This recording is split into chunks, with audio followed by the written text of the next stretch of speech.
Halo, welcome back to Cineverse, where everything about the film is here. Kali ini gue mau bahas soal film bergenre komedi romantis yang berjudul Devil on Top, di mana menggait dua aktor utama yaitu Angga Yunanda dan Cinta Laura. Film ini bercerita tentang suasana budaya kerja di salah satu perusahaan pemasaran digital bernama Vacate yang penuh dengan tekanan. Ada Sarah yang diperankan oleh Cinta Laura yang digambarkan dalam film sebagai seorang bos yang ingin para anak buahnya bekerja lebih baik namun dengan cara menekan dan menakut-nakuti. Sikap Sarah ini tentu membuat para pegawai merasa terancam. Puncak kecemasan ada pada saat Angga yang diperankan oleh Angga Yunanda menemukan selembar kertas berisi daftar karyawan yang akan dipecat dalam waktu dekat. Fakta ini membuat Angga dengan sekelompok pegawai lainnya merencanakan strategi konyol dengan maksud membuat bos mereka itu dipecat.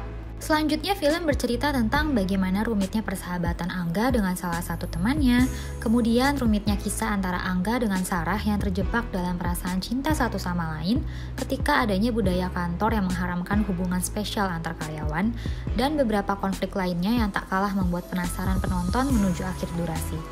Jika dilihat, Devil on Top ini sebenarnya menyerupai kisah khas film televisi, hanya saja dengan niat yang lebih di dalamnya. Seperti penyajian latar tempat kantor bergaya milenial yang terlihat menyenangkan untuk dihuni, sinematografi bersama tone yang enak dipandang, dan akting para pemain yang baik walau ketika dipadukan tidak semua bisa membangun chemistry yang diharapkan.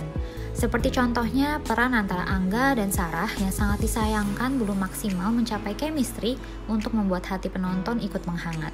Meski sisi romantis belum dieksekusi secara maksimal, akting Lolok sebagai Budi dan Joshua Suherman sebagai Rudy dalam film ini merupakan penyelamat yang patut dibanggakan dalam mengangkat sisi komedi yang menghibur tanpa terlalu memaksakan diri.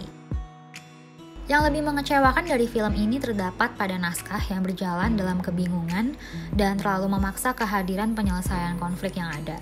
Beberapa konflik yang sebenarnya mewakili realita kehidupan keras di lingkungan kerja tiba-tiba selesai dalam cara kerja seperti dalam dongeng dengan berbagai keajaiban yang terlalu instan untuk jadi suatu penyelesaian masalah seserius konflik utama yang menjadi pondasi cerita. Secara keseluruhan, film Devil on Top ini masih bisa dinikmati untuk mengisi waktu luang dan menghibur diri. Namun, belum bisa dinyatakan sebagai film yang mengagumkan. Ekspektasi mendapat tontonan menyegarkan hanya terpenuhi sampai pertengahan durasi. Sisanya cukup mengecewakan dengan berbagai penyelesaian konflik yang terlalu mentah dan dipaksakan.